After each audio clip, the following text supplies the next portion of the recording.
പിതാവിനും പുത്രനും പരിശുദ്ധാത്മാവിനും സ്തുതി, ആദിയിലെ പോലെ ഇപ്പോഴും എപ്പോഴും എന്നേക്കും ആമേൻ. വിശുകാല ഏറ്റവും സ്നേഹിക്കപ്പെട്ട ദൈവമക്കളെ, ക്രിസ്തുയേശുവിൻ്റെ നാമത്തിൽ സ്നേഹവന്ദനം മുന്നമേ നിങ്ങളെ അറിയിക്കട്ടെ. ഒപ്പം തന്നെ ഇന്നത്തെ ശുശ്രൂഷയിലേക്ക് എല്ലാവരെയും ഏറെ സ്നേഹത്തോടെ സ്വാഗതം ചെയ്യുന്നു. നമ്മൾ ധ്യാനിക്കുന്ന വിഷയം വിശുദ്ധ കുർബാനയിൽ ഒരുങ്ങി വരേണ്ട വിഷയത്തെക്കുറിച്ചുള്ളതാണ്.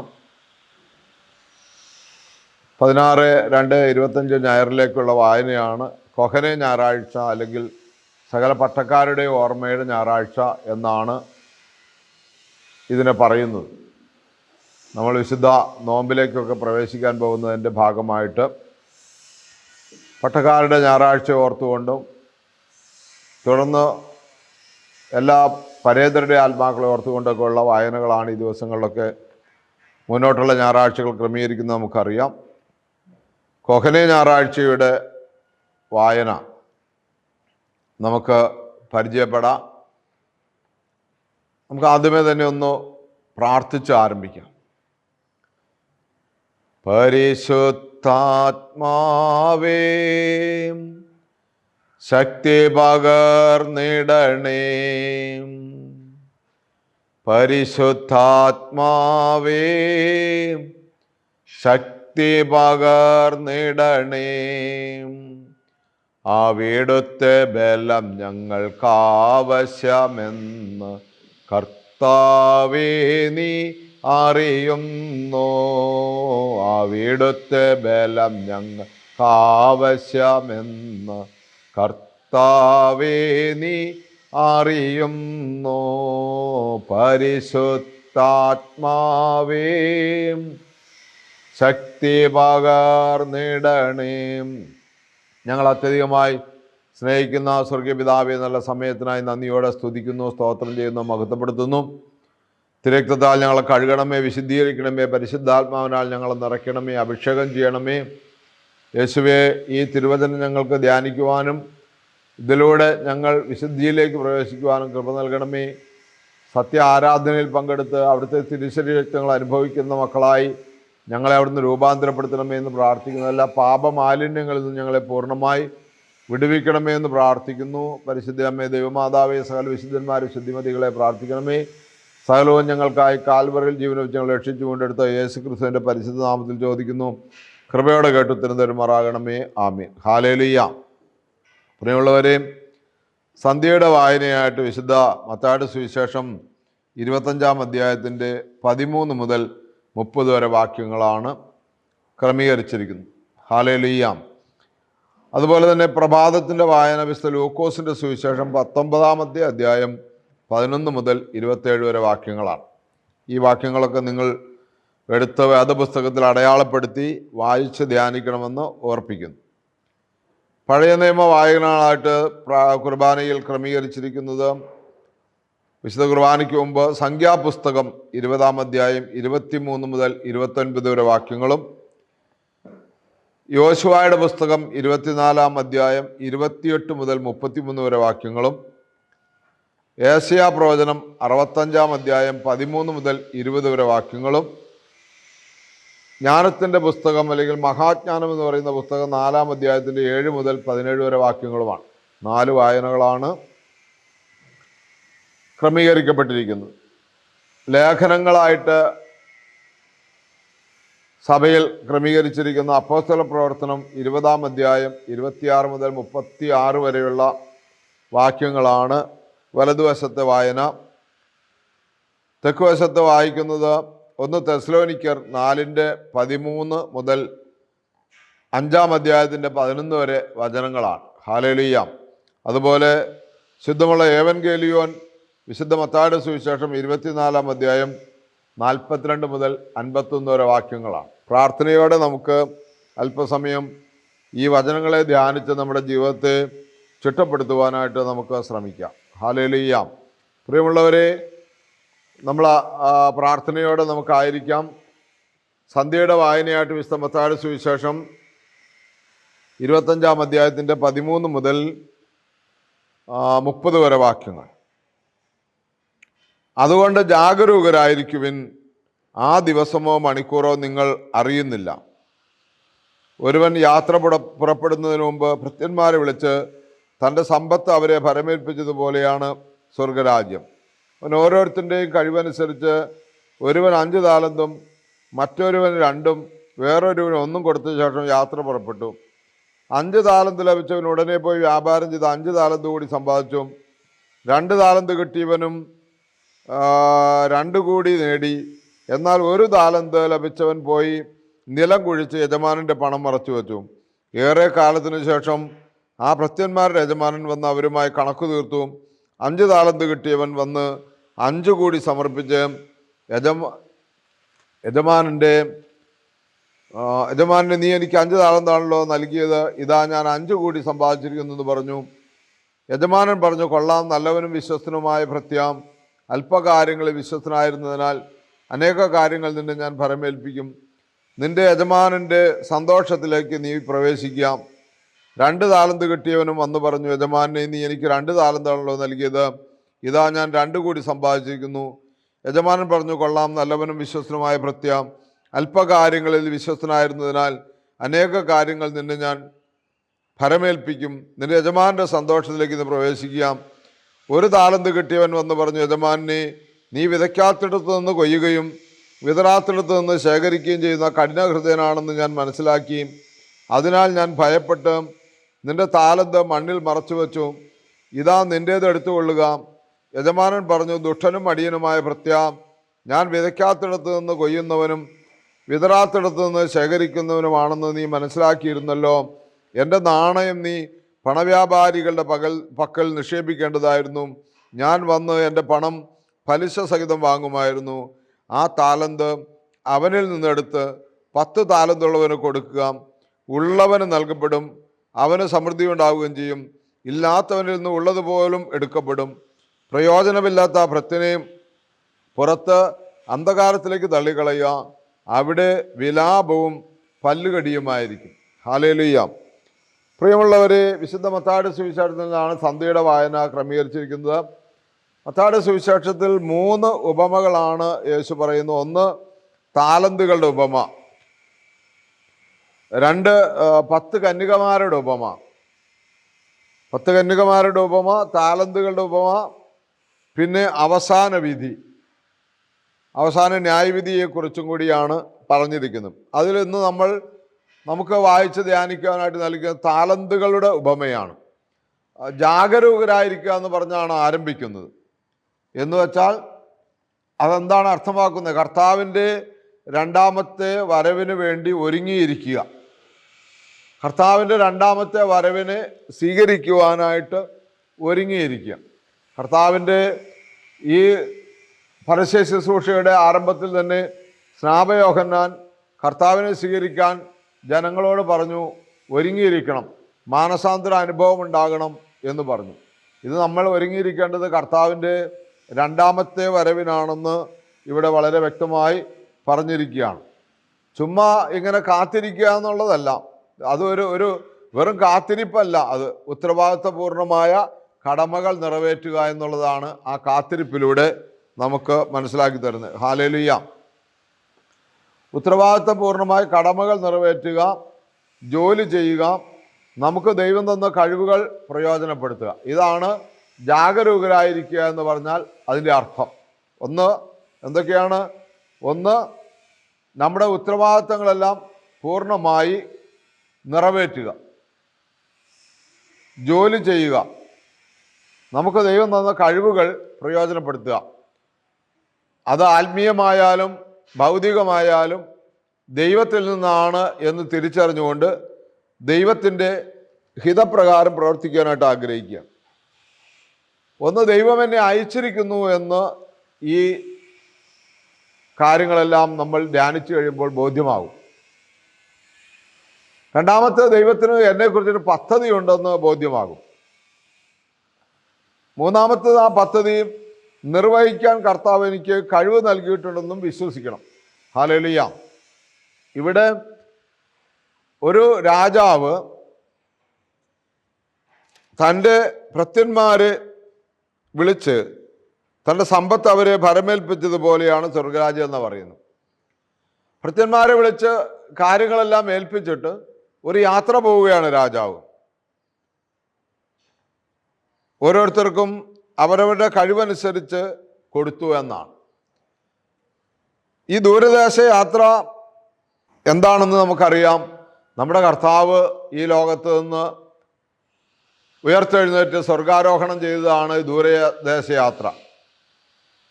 കർത്താവ് തിരിച്ചു വരുന്നതാണ്. യജമാനൻ, ആ രാജാവ് തിരിച്ചു വന്ന് തൻ്റെ ഭൃത്യന്മാരോട് കണക്ക് ചോദിക്കുന്നതാണ് ന്യായവിധി. ആ ന്യായവിധിയിലേക്ക് നമ്മൾ പ്രവേശിക്കുന്നതിന് മുമ്പ് നമ്മൾ ചെയ്യേണ്ട കടമകൾ, നമ്മൾ ചെയ്യേണ്ട ഉത്തരവാദിത്തങ്ങൾ ഈ ഭൂമിയിൽ ചെയ്തു തീർക്കാനുണ്ടെന്നുള്ള തിരിച്ചറിവ്. അപ്പം ഇവിടെ നമ്മൾ വായിച്ചു കേട്ടത് ഇങ്ങനെയാണ്: 5 താലന്ത് ഒരാൾക്ക് കൊടുത്തു, വേറൊരുവന് 2 കൊടുത്തു, വേറൊരുവന് 1 കൊടുത്തു. അപ്പം 5 കിട്ടിയവൻ എന്ത് ചെയ്തു? 5 കിട്ടിയവൻ നേരെ പോയി അത് വർദ്ധിപ്പിച്ചു, ഇരട്ടിയാക്കി. 2 കിട്ടിയവനും 2 കൂടെ നേടി. 1 താലന്ത് കിട്ടിയവൻ ഒന്നും നേടിയില്ല. അവൻ പറഞ്ഞു, നീ വിതയ്ക്കാത്തടത്തു നിന്ന് കൊയ്യുന്നവനും വിതറാത്തടത്തു നിന്ന് ശേഖരിക്കുന്നവനുമാകയാൽ ഞാൻ ഭയപ്പെട്ടിട്ട് നീ എന്നെ ഏൽപ്പിച്ച താലന്ത് ഞാൻ കുഴിച്ചു മൂടി എന്നാണ് അവൻ പറയുന്നത്. അപ്പോൾ യജമാനൻ ചോദിക്കുന്ന ചോദ്യമാണ്, ഇത് നീ പലിശക്കാരുടെ കയ്യിൽ കൊടുക്കുകയായിരുന്നെങ്കിൽ, അല്ലെങ്കിൽ വേറെ ആരെങ്കിലും ഏൽപ്പിക്കുമായിരുന്നെങ്കിൽ, അല്ലെങ്കിൽ കഴിവുള്ളവരെ ആരെങ്കിലും ഈ കാര്യങ്ങൾ നീ ഏൽപ്പിക്കുമായിരുന്നെങ്കിൽ അത് എത്രയോ അധികമായി വർദ്ധിക്കുമായിരുന്നു എന്നാണ് യജമാനൻ ചോദിക്കുന്നത്. അതുകൊണ്ട് ദുഷ്ടനും മടിയനുമായ ദാസ എന്നാണ് വിളിക്കുന്നത്. എന്ന് പറഞ്ഞാൽ കർത്താവിന് വേണ്ടി, അവൻ്റെ രാജ്യത്തിന് വേണ്ടി ഒരു പ്രവൃത്തിയും ചെയ്യാത്തവരെ കർത്താവ് ദുഷ്ടൻ, മടിയൻ എന്നാണ് വിളിക്കുന്നത്. അതുകൊണ്ട് നമ്മൾ തിരിച്ചറിഞ്ഞോളണം, നമുക്ക് ദൈവം നൽകിയിരിക്കുന്ന കഴിവുകൾ അത് നമ്മൾ ദൈവരാജ്യത്തിന് വേണ്ടി ഉപയോഗിക്കാനുള്ളതാണ്. നമുക്ക് ദൈവം നൽകിയിട്ടുള്ള കഴിവുകളാണ്. ഒരു പാട്ടുകാരൻ ഇങ്ങനെ പാടുന്നുണ്ട്: ദൈവം തന്നതല്ലാതൊന്നും ഇല്ല എൻ്റെ ജീവിതത്തിൽ, ദൈവത്തിൻ്റെ സ്നേഹം പോലെ മറ്റൊന്നില്ല പാരിടത്തിൽ. ദൈവം തന്നതല്ലാതെ ഒന്നും എൻ്റെ ജീവിതത്തിൽ ഇല്ല. അതുകൊണ്ട് ഞാൻ ദൈവത്തിനു വേണ്ടി ഞാൻ പ്രവർത്തിക്കും, ദൈവത്തിനു വേണ്ടി ഞാൻ എന്നെ തന്നെ സമർപ്പിക്കുമെന്ന് പറയുവാനും വിശ്വസിക്കുവാനും നമുക്ക് കഴിയണം. ഹല്ലേലൂയ. അതുകൊണ്ട് പ്രിയമുള്ളവരെ, നമുക്ക് ന്യായവിധിയിൽ ദുഷ്ടനും മടിയനുമായ ദാസ എന്ന് കേൾക്കാൻ ഇടയാകരുത്. ഹല്ലേലൂയ. രണ്ടാമത്തെ നമ്മൾ ചിന്തിക്കേണ്ടത്, നമ്മൾ എന്താണ് പറയുന്നത്? അല്പകാര്യങ്ങളിൽ വിശ്വസ്തനെ അധിക കാര്യം ഏൽപ്പിക്കും. ഈ 2 പേര് അവരെ ഏൽപ്പിച്ചിരിക്കുന്ന ഉത്തരവാദിത്തങ്ങൾ കൃത്യമായി ചെയ്തപ്പോൾ അവരെ അധിക കാര്യം ഏൽപ്പിച്ചു. എന്ന് പറഞ്ഞാൽ ദൈവരാജ്യത്തിന് വേണ്ടി തൻ്റെ ഇഷ്ടപ്പെട്ടവരാക്കി മാറ്റി. അധികാരം കൂടുതലും കൂടി വിശ്വസ്തയോടെ ഏൽപ്പിക്കാൻ പറ്റുന്ന ആളുകളാക്കി മാറ്റി എന്നുള്ളതാണ്. തുടർന്നുള്ള പ്രഭാത വായനയിലും ഈ ഉപമയോട് ചേരുന്ന രീതിയിലാണ് വായിക്കുന്നത്. ലൂക്കോസിൻ്റെ സുവിശേഷമാണ് എങ്കിലും അവിടെ 10 നാണയത്തിൻ്റെ ഉപമയാണ് പറയുന്നത്. മറ്റൊരു സ്ഥലത്ത് താലന്ത് എന്ന് പറയുമ്പോൾ ഇവിടെ നാണയം പറയുന്നു. വിശുദ്ധ ലൂക്കോസിൻ്റെ സുവിശേഷം 19-ാം അധ്യായം 11 മുതൽ 27 വരെ വാക്യങ്ങൾ. ഹല്ലേലൂയ. ലൂക്കോസിൻ്റെ സുവിശേഷം 19-ാം അധ്യായം 11 മുതൽ 27 വരെ വാക്യങ്ങളാണ് അവിടെ നമ്മൾ വായിക്കുന്നത്. അവർ ഇത് കേട്ടുകൊണ്ടിരിക്കുമ്പോൾ അവൻ തുടർന്ന് ഒരു ഉപമ പറഞ്ഞു. കാരണം അവൻ ജെറുസലേമിന് സമീപത്തായിരുന്നു. ദൈവരാജ്യം ഉടൻ വന്നു ചേരുമെന്ന് അവർ വിചാരിക്കുകയും ചെയ്തിരുന്നു. അവൻ പറഞ്ഞു, ഒരു പ്രഭു രാജപദവി സ്വീകരിച്ച് തിരിച്ചു വരാൻ വേണ്ടി ദൂരദേശത്തേക്ക് പോയി. അവൻ ഭൃത്യന്മാരിൽ 10 പേരെ വിളിച്ച് 10 നാണയം അവരെ ഏൽപ്പിച്ചുകൊണ്ട് പറഞ്ഞു, ഞാൻ തിരിച്ചു വരുന്നത് വരെ നിങ്ങൾ ഇതുകൊണ്ട് വ്യാപാരം ചെയ്യുവിൻ. അവൻ്റെ പൗരന്മാർ അവനെ വെറുത്തിരുന്നു. ഈ മനുഷ്യൻ ഞങ്ങളെ ഭരിക്കുവാൻ ഞങ്ങൾ ഇഷ്ടപ്പെടുന്നില്ല എന്ന നിവേദനവുമായി അവർ ഒരു പ്രതിനിധി സംഘത്തെ അവൻ്റെ പിന്നാലെ അയച്ചു. ലൂക്കാസ് സുവിശേഷകൻ ഈ ഭാഗം എഴുതുമ്പോൾ ബൈബിൾ പണ്ഡിതന്മാർ പറയുന്നത്, ആ നാളിൽ തന്നെ അവിടെ ഒരു രാജാവ് റോമ ഗവൺമെൻറ്റിൻ്റെ കീഴിൽ രാജ്യഭരണം ഏറ്റെടുക്കുവാൻ ആഗ്രഹിച്ചു. പക്ഷേ അദ്ദേഹത്തിൻ്റെ രാജ്യഭരണം ആ ജനങ്ങൾക്ക് ഇഷ്ടമല്ല എന്ന് പറഞ്ഞ് റോമ ഗവൺമെൻറ്റിന് നിവേദനം കൊടുത്തു. അദ്ദേഹത്തെ അവർ സ്വീകരിച്ചില്ല. ആ ഒരു പശ്ചാത്തലം കൂടി കണക്കാക്കിയിട്ടാണ് ഈ രാജാവിൻ്റെ ഉപമ പറയുന്നതെന്നാണ് ബൈബിൾ പണ്ഡിതന്മാർ പറയുന്നത്. എന്നാൽ ഇവിടെ ദൂരദേശത്തേക്ക് പോയി എന്ന് പറയുന്ന നമ്മുടെ രാജാവ് ആരാണെന്ന് ചോദിച്ചാൽ സ്വർഗാരോഹണം ചെയ്ത യേശുക്രിസ്തുവാണ്. ഈ നാണയങ്ങൾ സ്വീകരിച്ചിരിക്കുന്നത്, ഏൽപ്പിക്കപ്പെട്ടിരിക്കുന്നത് നമ്മൾക്ക് ഓരോരുത്തർക്കുമാണ് എന്ന് നമ്മൾ തിരിച്ചറിയണം. അതുകൊണ്ട് നമ്മൾ ഇവിടെ അത് തന്നെയാണ് 20-ാമത്തെ വാക്യത്തിൽ പറയുന്നത്. വേറൊരുവൻ വന്ന് പറഞ്ഞു, യജമാനെ, ഞാൻ തുണിയിൽ പൊതിഞ്ഞ് സൂക്ഷിച്ചിരുന്ന നിന്റെ നാണയം ഇതാ. നിന്നെ എനിക്ക് ഭയമായിരുന്നു, കാരണം നീ കർക്കശനും വയ്ക്കാത്തത് എടുക്കുന്നവനും വിതയ്ക്കാത്തത് കൊയ്യുന്നവനുമാണ്. അവൻ പറഞ്ഞു, ദുഷ്ടഭൃത്യ, നിന്റെ വാക്കുകൊണ്ട് തന്നെ നിന്നെ ഞാൻ വിധിക്കും. അവിടെ രണ്ടാമൻ വന്ന് പറഞ്ഞു, യജമാനൻ, നീ തന്ന നാണയം 5 കൂടി നേടിയിരിക്കുന്നു. യജമാനൻ അവനോട് പറഞ്ഞു, 5 നഗരങ്ങളുടെ മേൽ നീ അധികാരിയായിരിക്കും. ഒന്നാമൻ വന്ന് പറഞ്ഞു, യജമാനന്, നീ തന്ന നാണയം 10 കൂടി നേടിയിരിക്കുന്നു. അവൻ പറഞ്ഞു, കൊള്ളാം, നല്ലവനായ ഭൃത്യ, ചെറിയ കാര്യത്തിൽ വിശ്വസനായിരുന്നുകൊണ്ട് 10 നഗരങ്ങളുടെ മേൽ നീ അധികാരിയായിരിക്കും.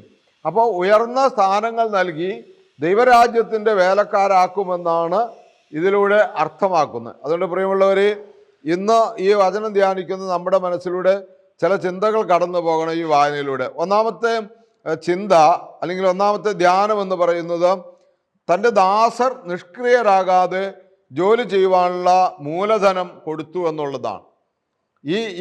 ഇവരോട് പോയി നിങ്ങൾ പണമുണ്ടാക്കി, നിങ്ങൾ അധ്വാനിച്ചുണ്ടാക്കി വർദ്ധിപ്പിക്കണമെന്നല്ല പറഞ്ഞ്, കൊടുത്തേൽപ്പിച്ചിട്ട് വ്യാപാരം ചെയ്യാനാണ് പറഞ്ഞ്, വളർത്തുവാനാണ് പറഞ്ഞ്. അപ്പം എന്താണ് മൂലധനം? സത്യത്തിൽ ദൈവത്തിൻ്റെ മൂലധനം എന്താ? കൃപയാണ്. കൃപ നൽകി, വരദാനങ്ങൾ നൽകി. ഈ കൃപയും വരദാനങ്ങളും ഉപയോഗിച്ച് ആത്മാവിൻ്റെ ഫലങ്ങൾ സമ്പാദിക്കുക എന്നുള്ളതാണ് അതിലൂടെ ഉദ്ദേശിക്കുന്നത്. സ്നേഹം, ആനന്ദം, സമാധാനം, ദയ, നന്മ, വിശ്വസ്ത, പരോപകാരം, ഇന്ദ്രിയ ജയം, ഇങ്ങനെയുള്ള ആത്മാവിൻ്റെ ഫലങ്ങൾ സമ്പാദിച്ച്, കൃപ കൊണ്ട് സമ്പാദിച്ച്, വരദാനങ്ങൾ കൊണ്ട് സമ്പാദിച്ച് ആത്മാക്കളെ നേടുക എന്നുള്ളതാണ്. അതുകൊണ്ട് നമുക്ക് ഒരു കാരണവശാലും ഭയപ്പെടേണ്ട ആവശ്യമില്ല. കൃപ ധാരാളമായി ദൈവം നൽകിയിരിക്കുകയാണ്, മൂലധനമായിട്ട് നമുക്ക് നൽകിയിരിക്കുകയാണ്. 2, തൻ്റെ ദാസരിലുള്ള കഴിവുകളെ, ഈ യജമാനൻ തൻ്റെ ഭൃത്യന്മാരിലുള്ള കഴിവുകളെ തിരിച്ചറിഞ്ഞുകൊണ്ട് കൊടുക്കുകയാണ്. മൂന്നാമത്തെ ചിന്ത, തൻ്റെ ദാസരുടെ പ്രവർത്തനത്തിലുള്ള സ്വാതന്ത്ര്യം കൊടുക്കുകയാണ്. നിങ്ങൾ നിങ്ങളുടെ ഇഷ്ടത്തിന് വിനിയോഗിച്ച് ലാഭമുണ്ടാക്കി വരിക. സ്വാതന്ത്ര്യമാണ്. ക്രൈസ്തവ ജീവിതം എന്ന് പറഞ്ഞാൽ സ്വാതന്ത്ര്യമാണ്. അതുകൊണ്ടാണ് ഇത്രയും ആളുകൾ മോശക്കാരാകുന്നത്. അധിക സ്വാതന്ത്ര്യമാണ്. നന്മയും തിന്മയും നിനക്ക് തന്നെ തിരഞ്ഞെടുക്കാമെന്നാണ് യേശു പറഞ്ഞിരിക്കുന്നത്. ആ ഒരു സ്വാതന്ത്ര്യം സത്യത്തിൽ ക്രിസ്ത്യാനികൾ ദുർവിനിയോഗം ചെയ്യുകയാണ്. എന്ന് പറഞ്ഞാൽ പുതിയ നിയമത്തിലേക്ക് വരുമ്പോൾ ദൈവത്തെ ഭയപ്പെടേണ്ട, ദൈവത്തെ സ്നേഹിക്കുക, ദൈവത്തെ ബഹുമാനിക്കുക, ഇതാണ് നമ്മളോട് പറയുന്നത്. ഭയപ്പെടേണ്ട, ദൈവം നമ്മുടെ കൂടെയാണ്. ദൈവം മനുഷ്യകരങ്ങളിൽ താലോലിക്കപ്പെടുന്നവനാണ്. മോശ ദൈവത്തോട് പറഞ്ഞു, നിന്റെ മുഖം എന്നെ ഒന്ന് കാണിച്ചു തരണമെന്ന് പറഞ്ഞു. അപ്പോൾ മോശയോട് ദൈവം പറഞ്ഞു, കാണാൻ പറ്റില്ല, എരിഞ്ഞ് ചാമ്പലായി പോകും. എന്നിട്ട് ദൈവം പറഞ്ഞു, ഞാൻ ഈ പാറയിടുക്കിലൂടെ കടന്നു പോകുമ്പോൾ നീ പുറകോട്ട് തിരിഞ്ഞു നിൽക്കുക, ഞാൻ കടന്നു പോകുമ്പോൾ എൻ്റെ പുറകുവശം നീ കാണുമെന്ന് പറഞ്ഞു. അത്രമാത്രം തേജസ്, അത്രമാത്രം കാണാൻ എന്താ പറയുന്നത്, മാലാഖമാർ പോലും 2 ചിറകുകൊണ്ട് മുഖം മറച്ച്, 2 ചിറകുകൊണ്ട് പാദം മറച്ച്, 2 ചിറകുകൊണ്ട് പറന്ന് ദൈവം പരിശുദ്ധൻ പരിശുദ്ധൻ എന്ന് ഉദ്ഘോഷിക്കുന്നു എന്നാണ് ബൈബിൾ നമ്മളെ പഠിപ്പിക്കുന്നത്. യെശയ്യാപ്രവാചകന്റെ പുസ്തകത്തിൽ 6-ാം അധ്യായത്തിൽ. അപ്പോൾ ഒന്ന് ചിന്തിച്ചു നോക്കി, എത്ര ഭയാനകമായ, എത്ര എന്താ പറയുന്നത്, പേടിച്ചു നിൽക്കേണ്ട ഒരു ദൈവിക സാന്നിധ്യത്തെ യാതൊരു ഭയവുമില്ലാതെ ബഹുമാനവും സ്നേഹവും കൊണ്ട് മാത്രം ശ്രദ്ധിച്ചു നിന്നാൽ നമ്മുടെ ഉള്ളിൽ നമ്മോടൊത്ത് വസിക്കുന്നു എന്നുള്ളതാണ്. അതുകൊണ്ട് ഇത്രയും സ്വാതന്ത്ര്യമാണ് ഒരു ക്രിസ്ത്യാനിയെ വിശുദ്ധിയിലേക്കും തിന്മയിലേക്കും നയിക്കുന്നത്. ചിലർ തിന്മയ്ക്ക് വേണ്ടി ആ സ്വാതന്ത്ര്യം ഉപയോഗിക്കുന്നു, കാരണം പേടിക്കേണ്ട ആവശ്യമില്ലല്ലോ. തിരിച്ചുവരവിന് വേണ്ടി കാത്തിരിക്കുന്നു എന്നാണ് യേശു പറഞ്ഞത്. ധൂർത്തപുത്രൻ ഒത്തിരി തിന്മകൾ ചെയ്തിട്ടും അവൻ തിരിച്ചു വരുന്നതിന് വേണ്ടി അപ്പൻ കാത്തിരുന്നത് പോലെയാണ് ദൈവസ്നേഹമെന്നാണ് യേശു വെളിപ്പെടുത്തിയത്. അവിടെ തിരിച്ചുവരവിന് വേണ്ടി കാത്തിരിക്കുന്ന അത്രമാത്രം സ്വാതന്ത്ര്യമുള്ള ഒരു ശുശ്രൂഷയാണ്. അതുകൊണ്ട് ഇത് നമ്മുടെ എന്താ പറയുന്നത്, മനസമാധാനത്തോടെ ഭയമില്ലാതെ ഈ ദൈവവേല ചെയ്യുവാൻ കഴിയുമെന്നുള്ള യാഥാർത്ഥ്യമാണ്. നാലാമത്തെ ചിന്ത, കർത്താവ് ഇങ്ങനെ ഈ ഉപമ നമ്മളോട് പറയുമ്പോൾ നമ്മുടെ കഴിവുകളെക്കുറിച്ചൊരു പരീക്ഷണം കൂടിയുണ്ട്. ഇവരത് എന്ത് ചെയ്യുമെന്നുള്ളത്. ആദ്യത്തെ 2 പേര് ഇരട്ടിയാക്കി, മൂന്നാമത്തെ ആൾ കുഴിച്ചിട്ടു. അപ്പോൾ കഴിവില്ല, അവന് താല്പര്യമില്ല. കഴിവുകൾ ഉണ്ടെങ്കിലും അവൻ മറച്ചു വെക്കുകയാണ്. അപ്പോൾ കഴിവുകളെക്കുറിച്ചുള്ളൊരു പരീക്ഷണം ഇതിലൂടെ നടക്കുകയാണ്. ഇത് നമ്മുടെ ജീവിതത്തിലും അങ്ങനെ ഉണ്ടെന്ന് നമ്മൾ പരിശോധിച്ചോളണം. അഞ്ചാമത്തെ ചിന്ത, തൻ്റെ ദാസന്മാർ അല്ലെങ്കിൽ ഭൃത്യന്മാർ ഈ പ്രവൃത്തി നന്നായി ചെയ്തതിൻ്റെ പേരിൽ അവരവർ ചെയ്തതിനുള്ള അനുസരിച്ചുള്ള പ്രതിഫലം സ്വീകരിക്കുന്നതാണ്. അതൊരു പ്രതിഫല ദാനമാണ്. അധിക കാര്യങ്ങളിൽ അല്ലെങ്കിൽ അധിക രാജ്യങ്ങളുടെ മേൽ അധികാരിയായിരിക്കുക എന്നൊക്കെ പറയുന്ന അനുഭവം. അപ്പോൾ കഴിവുകൾ കൂടുതലായിട്ട് വിനിയോഗിച്ചാൽ കൂടുതൽ നമുക്ക് ലഭിക്കും. നമ്മുടെ കഴിവുകൾ സമയത്തിനും അതിനപ്പുറത്ത് നമ്മൾ വിനിയോഗിക്കുകയാണെങ്കിൽ നമുക്ക് കൂടുതൽ അനുഗ്രഹങ്ങളും കൂടുതൽ എന്താ പറയുന്നത് കൃപകളും ലഭിക്കും. മറിച്ച് നമ്മളത് ചെയ്യുന്നില്ലെങ്കിൽ നമ്മളിൽ ഉള്ളത് കൂടി നഷ്ടപ്പെടും. ആ കഴിവുള്ളവർക്ക് അത് കൊടുക്കും. അങ്ങനെയാണ് നമ്മൾ കർത്താവിന് വേണ്ടി ഇറങ്ങിത്തിരിക്കാൻ പറഞ്ഞിട്ട് നമ്മൾ ഇടയ്ക്ക് വെച്ച് നിർത്തിപ്പോയാൽ നമ്മുടെ കഴിവുകളെല്ലാം എന്താ പറയുന്നത് നിസ്സാരമായി പോകും. ഒരു പ്രത്യേകത ഓർത്തുകൊള്ളണം. ഇന്നത്തെ വായനകളെല്ലാം സുവിശേഷ വേലയിലോ അല്ലെങ്കിൽ പൗരോഹിത്യ അധികാരത്തിലിരിക്കുന്നവരോട് സംസാരിക്കുന്നതാണ്. കാരണം മരണപ്പെട്ട പുരോഹിതന്മാരുടെ പട്ടക്കാരുടെ ഓർമ്മയാണ്. ജീവിച്ചിരിക്കുന്ന പട്ടക്കാരുടെ അല്ല, മരണപ്പെട്ട പട്ടക്കാരുടെ ഓർമ്മയിൽ എങ്ങനെ ജീവിക്കണമെന്ന് വായിക്കുന്ന പഠിപ്പിക്കുന്ന ധ്യാനമാണ്. ഇന്ന് ജീവിച്ചിരിക്കുന്ന പട്ടക്കാർ എങ്ങനെ പ്രവർത്തിക്കണം എന്നുള്ളതാണ് ഇവിടെ കാണിക്കുന്നത്. അതുകൊണ്ട് ഇല്ല എങ്കിൽ ഉള്ളതും കൂടി നഷ്ടപ്പെടും. ക്രൈസ്തവ ജീവിതത്തിൽ ഒരു നിർച്ഛലാവസ്ഥയില്ല, നിന്നുപോയി എന്ന് പറയുന്നത്. ഒന്നുകിൽ എന്താ പറയുന്നത് ഉയർന്നുകൊണ്ടേയിരിക്കും, ഉയരുന്നില്ലെങ്കിൽ താഴുക തന്നെ ചെയ്യും. ഈ ഭാരതീയ ആധ്യാത്മികത അങ്ങനെ പറയുന്നുണ്ട്. ഒരു മനുഷ്യന് ദിവ്യ സ്വഭാവം, അസുര സ്വഭാവം.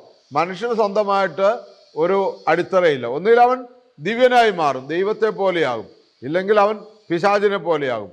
അതുകൊണ്ട് ക്രൈസ്തവ ജീവിതത്തിൽ തിരിച്ചറിഞ്ഞുകൊള്ളണം, നിശ്ചലമായി നിന്നു പോകുന്ന അനുഭവമില്ല. ഒന്നുമല്ല ഉയർന്നുകൊണ്ടേയിരിക്കും, അല്ലെങ്കിൽ താഴ്ന്നു തന്നെ പോകും. അതുകൊണ്ട് ഈ കേട്ട കാര്യങ്ങൾ കൊണ്ടൊക്കെ നമ്മുടെ ജീവിതത്തെ പരിശോധിച്ച് നമുക്ക് മുന്നോട്ട് പോകുവാനായിട്ട് കഴിയണം. ഹല്ലേലൂയ. അതുപോലെ തന്നെ പഴയ നിയമ വായനകളൊക്കെ നമ്മൾ വായിക്കുമ്പോൾ പൗരോഹിത്യ നൽവരം, അഭിഷേകം അഹ്റോന് കിട്ടിയത് അത് അഹ്റോൻ്റെ മകനിലേക്ക് ദൈവം അഹ്റോനെ തിരിച്ചു വിളിക്കുകയാണ്. അവൻ മരണം മൂലം മാറ്റപ്പെടുകയാണ്. അതുകൊണ്ട് അവൻ്റെ പൗരോഹിത്യ നൽവരം അവൻ്റെ മകൻ ഏലിയാസാറിന് കൊടുക്കാൻ പറയുകയാണ്. ഹല്ലേലൂയ. അപ്പോൾ അതിൻ്റെ കൂട്ടത്തിൽ പറയുന്നുണ്ട്, മെരിബായിൽ വെച്ച് നിങ്ങൾ എന്താ പറയുന്നത് ശാഠ്യം പിടിച്ചതുകൊണ്ട്, നിങ്ങൾ ദേഷ്യം പിടിച്ചതുകൊണ്ട് അവൻ എൻ്റെ സന്നിധിയിൽ എത്തുകയില്ല എന്നും പറയുന്നുണ്ട്. ഹല്ലേലൂയ. അതുകൊണ്ട് നമ്മുടെ ശുശ്രൂഷകൾ തലമുറകളിലേക്ക് പകരേണ്ടതാണെന്നുള്ള ബോധ്യത്തോടു കൂടിയും നമ്മൾക്ക് ജീവിക്കാനായിട്ട് കഴിയണം. അവിടെ അഹ്റോൻ്റെ മരണവും അവൻ്റെ കബറടക്ക ശുശ്രൂഷയും മറ്റു കാര്യങ്ങളൊക്കെയാണ് അവിടെ നമ്മൾ വായിക്കുന്നത്. അതുപോലെ പഴയ നിയമത്തിലെ രണ്ടാമത്തെ വായനയാണ് യോശുവയുടെ പുസ്തകത്തിൽ നിന്ന് 24-ാം അധ്യായത്തിൻ്റെ 28 മുതൽ 33 വരെ വാക്യങ്ങൾ. അവിടെയും ഇത് തന്നെയാണ് എഴുതിയിരിക്കുന്നത്. യോശുവയുടെ മരണം. യോശുവ ദൈവഹിതപ്രകാരം പ്രവർത്തിച്ചു. മോശയെപ്പോലെ തന്നെ ദൈവത്തിൻ്റെ വിശ്വസ്തനായി പ്രവർത്തിച്ചു. അങ്ങനെ യോശുവ ദൈവജനത്തോട് ചേർന്നു. ഒപ്പം തന്നെ അഹരോൻ്റെ മകനായ ഏലിയാസാറും മരിച്ചു. ഹല്ലേലൂയ. അപ്പോൾ രണ്ടാം തലമുറയിലെ മോശയുടെ കയ്യിൽ നിന്ന് കൈവെപ്പ് വഴി യോശുവയിലേക്ക് നേതൃത്വം വരുന്നു. അഹരോൻ്റെ കൈവെപ്പ് വഴി മറ്റേ മകനായ ഏലിയാസാറിൻ്റെ കയ്യിൽ പൗരോഹിത്യ നൽവരവും വരുന്നു. അപ്പോൾ ഭരണകാര്യങ്ങളും ശുശ്രൂഷകളും രണ്ടും കൈമാറുന്ന ഭാഗമാണ് അവിടെ നമ്മൾ കാണുന്നത്. മൂന്നാമത്തെ വായന യെശയ്യാ പ്രവചനം 65-ാം അധ്യായത്തിൻ്റെ 13 മുതൽ 20 വാക്യങ്ങളാണ്. ദൈവത്തിൻ്റെ ദാസന്മാർ എന്ന് പറഞ്ഞാൽ ദൈവഹിതമനുസരിച്ച് പ്രവർത്തിക്കുന്നവരൊക്കെ അനുഗ്രഹിക്കപ്പെടും, അല്ലാത്തവർക്കൊക്കെ ദുരിതം അനുഭവിക്കേണ്ടി വരുമെന്നാണ് അവിടെ എഴുതപ്പെട്ടിരിക്കുന്നത്. ഒരു വായന കൂടിയുണ്ട്. 4-ാമത്തെ വായന ജ്ഞാനത്തിൻ്റെ പുസ്തകമാണ്. ജ്ഞാനത്തിൻ്റെ പുസ്തകം 4-ാം അധ്യായത്തിൻ്റെ 7 മുതൽ 17 വരെ ആണ്. ജ്ഞാനത്തിൻ്റെ പുസ്തകത്തിൽ എഴുതിയിരിക്കുന്നത് എന്താണ്? അകാല മരണത്തെക്കുറിച്ചാണ്. ഒരു ചെറുപ്പക്കാരൻ മരിച്ചാൽ എന്താണ് സംഭവിക്കുന്നത്, അല്ലെങ്കിൽ ഒരു വൃദ്ധൻ്റെ മരണം എങ്ങനെയുള്ളതാണ് എന്ന് അവിടെ നമ്മളെ പഠിപ്പിക്കുകയാണ് ജ്ഞാനത്തിൻ്റെ പുസ്തകത്തിൽ നിന്നും. ഇവിടെ പറയുന്നത് ചെറുപ്പക്കാരൻ മരിക്കുന്നത് നീതിമാനായിട്ടാണ് മരിക്കുന്നതെങ്കിൽ അവൻ്റെ മരണം ഭാഗ്യമുള്ളതെന്നാണ് പറയുന്നത്. നീതിമാനായിട്ടാണ് മരിക്കുന്നതെങ്കിൽ അവൻ്റെ മരണം ഭാഗ്യമുള്ളതാണ്. 4-ാം അധ്യായത്തിൻ്റെ 7-ാമത്തെ വാക്യം. നീതിമാൻ പ്രായമെത്താതെ മരിച്ചാലും വിശ്രാന്തി ആസ്വദിക്കും. നീതിമാൻ പ്രായമെത്താതെ മരിച്ചാലും അവന് വിശ്രമം ലഭിക്കും. വാർദ്ധക്യത്തെ മാനിക്കുന്നത് ഏറെക്കാലം ജീവിച്ചത് കൊണ്ടല്ല. മനുഷ്യർക്ക് വിവേകമാണ് നരച്ച മുടി, കറയറ്റ ജീവിതമാണ് പക്വതയാർന്ന വാർദ്ധക്യം. പ്രിയമുള്ളവരെ, വാർദ്ധക്യം ദൈവത്തിൻ്റെ ദാനമാണെന്നും ദീർഘായുസ് അവിടെ നിന്ന് നൽകിയിരിക്കുന്നതാണൊക്കെ നമ്മൾ ബൈബിളിൽ വായിച്ചുകൊണ്ട് നമ്മൾ ധ്യാനിച്ചും പോകുന്നുണ്ട്. എന്നാൽ വേദപുസ്തകം പറയുന്നു ഒരാൾ മാനിക്കപ്പെടുന്നത്, വാർദ്ധക്യത്തിൽ അവൻ മാനിക്കപ്പെടുന്നത് അവൻ ഏറെ കാലം ജീവിച്ചത് കൊണ്ടല്ല. നമ്മൾ 92 വയസ്സെന്നൊക്കെ പറയുമ്പോൾ നമ്മളിങ്ങനെ 92 അത്ഭുതം കൊള്ളാറുണ്ട്. 100 വയസ്സ് അത്ഭുതം കൊള്ളും, 105 അത്ഭുതം കൊള്ളും, 110, 120, 22 ഒക്കെ നമ്മൾ അത്ഭുതം കൊള്ളും. പക്ഷെ കർത്താവിൻ്റെ വചനം പറയുന്നു ദീർഘായുസ്സല്ല ഒരാളെ വിശുദ്ധനാക്കുന്നത്, വിവേകമാണ് നരച്ച മുടി. അപ്പം നരയുള്ളവനെ സംബന്ധിച്ചിടത്തോളം, വാർദ്ധക്യത്തെ സംബന്ധിച്ചിടത്തോളം വിവേകമില്ല എങ്കിൽ എത്ര ദീർഘായുസ്സുണ്ടായിട്ടും കാര്യമില്ല. എന്നാൽ വിവേകവും പക്വതയും വിശുദ്ധിയും ഉണ്ടെങ്കിൽ അവന് ആ വിവേകവും പക്വതയും വിശുദ്ധിയും മനസ്സിലാക്കി ദൈവം ഈ പാപലോകത്ത് നിന്ന് നേരെ വിളിച്ചു കൊണ്ടുപോയാൽ അത് ഭാഗ്യമാണ് എന്ന് ഇവിടെ ശലോമൻ പറയുകയാണ്. അതുകൊണ്ട് ദൈവത്തെ പ്രീതിപ്പെടുത്തിയ ഒരുവനുണ്ടായിരുന്നു, അവനെ അവിടുന്ന് സ്നേഹിച്ചു. പാപികളുടെ ഇടയിൽ വസിക്കുമ്പോൾ അവൻ സംവഹിക്കപ്പെട്ടു. തിന്മ അവൻ്റെ വിവേകത്തെ മാറ്റിമറിക്കാതെ, വഞ്ചന മനസ്സിനെ പ്രലോഭിപ്പിക്കാതെ അവൻ സംവഹിക്കപ്പെട്ടു. തിന്മയുടെ വശീകരണ ശക്തിയിൽ നന്മയ്ക്ക് മങ്ങലേൽക്കുന്നു. ഭ്രമിപ്പിക്കുന്ന മോഹങ്ങൾ നിഷ്കളങ്ക ഹൃദയത്തെ വഴിതെറ്റിക്കുന്നു. ക്രിസ്തുകാലം കൊണ്ട് പൂർണ്ണത കൈവരിച്ചതിനാൽ നീതിമാൻ ദീർഘകാലം പിന്നിട്ടു. കർത്താവിന് പ്രീതികരനാകയാൽ തിന്മയുടെ മധ്യത്തിൽ നിന്ന് കർത്താവ് അവനെ വേഗം രക്ഷിച്ചു. ഹല്ലേലൂയ. ജനതകൾ കണ്ടു, പക്ഷെ ഗ്രഹിച്ചില്ല. തിരഞ്ഞെടുക്കപ്പെട്ടവരിൽ ദൈവം കൃപയും അനുഗ്രഹവും വർഷിക്കുന്നതും വിശുദ്ധരെ കാത്തു പരിപാലിക്കുന്നതും അവർ മനസ്സിലാക്കിയില്ല. മരിച്ച നീതിമാൻ ജീവിച്ചിരിക്കുന്ന അധർമ്മികളെ വിധിക്കും. അപ്പം മരണം പ്രായം കണക്കാക്കിയല്ല. മരണം വേദപുസ്തക അടിസ്ഥാനത്തിൽ നമ്മൾ ചിന്തിക്കുമ്പോൾ നന്മ ചെയ്തവർക്കൊക്കെയും ഏത് പ്രായത്തിൽ മരിച്ചാലും നന്മയുടെ ഫലം, നീതിമാന്റെ ഫലം അനുഭവിക്കാൻ പറ്റും. അതുകൊണ്ട് പ്രിയമുള്ളവരെ, ഇവിടെ നമ്മൾ എത്രമാത്രം ആയുസ്സോടുകൂടി ഇരുന്നു എന്നുള്ളതല്ല, നമുക്ക് വേഗം പൂർണ്ണത നേടിയ യുവാവ്, ശ്രദ്ധിച്ചു കേട്ടോളണം, വേഗം പൂർണ്ണത നേടിയ യുവാവ് നീണ്ട വാർദ്ധക്യം ബാധിച്ച അധർമ്മികളെയും വിവേകിയുടെ മരണം അവർ കാണും. വേഗം എന്താ പറയുന്നത്, പൂർണ്ണത നേടിയ യുവാവ്. ചില വിശുദ്ധന്മാരെയൊക്കെ, ഇപ്പൊ പരിമല കൊച്ചിരുമേനിയൊക്കെ ഒരു മധ്യാഹ്ന വയസ്സിൽ 50 വയസ്സിലൊക്കെ മരണപ്പെട്ടു വന്ന പല വിശുദ്ധന്മാർക്കും ആയുസ് വളരെ കുറവാണ്. കാരണം എന്താണ്? അവർ വേഗം പൂർണ്ണത നേടി. അവർക്ക് എന്ത് മരണം കിട്ടി? നീണ്ട വാർദ്ധക്യം ബാധിച്ച അധർമ്മികളെക്കാൾ കൂടുതൽ അവർക്ക് ഭാഗ്യം കിട്ടി. വിവേകിയുടെ മരണം അവർ കാണും. ഹല്ലേലൂയ. എൻ്റെ പ്രിയമുള്ളവരെ, മരണത്തെ ചോദ്യം ചെയ്യരുത്. ഒരു മനുഷ്യൻ എപ്പോൾ മരിക്കണം, എങ്ങനെ മരിക്കണമെന്നൊക്കെ ദൈവത്തിനൊരു പദ്ധതിയുണ്ട്. ഹല്ലേലൂയ. നമുക്ക് പ്രാർത്ഥിക്കാം. ഈ പുരോഹിതന്മാരെ, മരണം മൂലം വേർപെട്ട പുരോഹിതന്മാരെ ഓർക്കുന്ന ഈ ഞായറാഴ്ച നമ്മുടെ ജീവനും ജീവിതവും കർത്താവിൻ്റെ ഹിതമനുസരിച്ചാണോ മുന്നോട്ട് പോകുന്നത്? പ്രത്യേകിച്ച് പൗരോഹിത്യ നൽവരം കിട്ടിയവർ വളരെയേറെ ചിന്തിക്കുക, അവനവനോട് ചോദിക്കുക, ഇപ്പോൾ പോകുന്നത് പോലെ പോയാൽ മതിയോ? ആയുസ് എത്രയുണ്ടാകും? ഇപ്പോൾ പോകുന്നത് പോലെ പോയാൽ മതിയോ എന്ന് ചിന്തിക്കുക. ജാഗരൂകരായിരിക്കുക. ജാഗരൂകരായിരിക്കുക എന്ന അർത്ഥം നമ്മൾ ധ്യാനിക്കുക. ഹല്ലേലൂയ. നമുക്കൊരു വാക്ക് പ്രാർത്ഥിച്ച് അവസാനിപ്പിക്കാം. അടുത്ത ദിവസം ബാക്കി കേൾക്കാം. നിത്യനും വാഴ്ത്തപ്പെട്ടവനുമായ ഞങ്ങളുടെ സ്വർഗ്ഗപിതാവേ, ഈ നല്ല സമയത്തിനായി നന്ദിയോടെ സ്തുതിക്കുന്നു, സ്തോത്രം ചെയ്യുന്നു, മഹത്വപ്പെടുത്തുന്നു. അവിടുത്തെ തിരുരക്തത്താൽ ഞങ്ങളെ കഴുകണമേ, വിശുദ്ധീകരിക്കണമേ, പരിശുദ്ധാത്മാവിനാൽ ഞങ്ങളെ നിറയ്ക്കണമേ. നിത്യം പിതാവും പുത്രനും പരിശുദ്ധാത്മാവുമായ സർവേശ്വര എന്നേക്കും ആമേൻ. ഹല്ലേലൂയ. യേശുവേ നന്ദി. പ്രിയമുള്ളവരെ, അനേകരെ ഈ വചന കേൾവിയിലേക്ക് നിങ്ങൾ ക്ഷണിക്കണമേ എന്ന് ഓർപ്പിച്ച് പ്രാർത്ഥിക്കുന്നു. ആത്മാവിൽ നിറഞ്ഞ് ഈ വചനം ധ്യാനിക്കുവാൻ കൃപ ലഭിക്കട്ടെ എന്ന് ആശംസിക്കുന്നു. എല്ലാവരെയും ഒരിക്കൽ കൂടെ ദൈവകരങ്ങൾ വെച്ചുകൊണ്ട് പ്രാർത്ഥിക്കുന്നു. പരിശുദ്ധനായ ദൈവവും പരിശുദ്ധനായ പുത്രനും പരിശുദ്ധനായ റൂഹായും നമ്മളോടുകൂടെ സദാകാലം വസിക്കുമാറാകട്ടെ. ആമേൻ.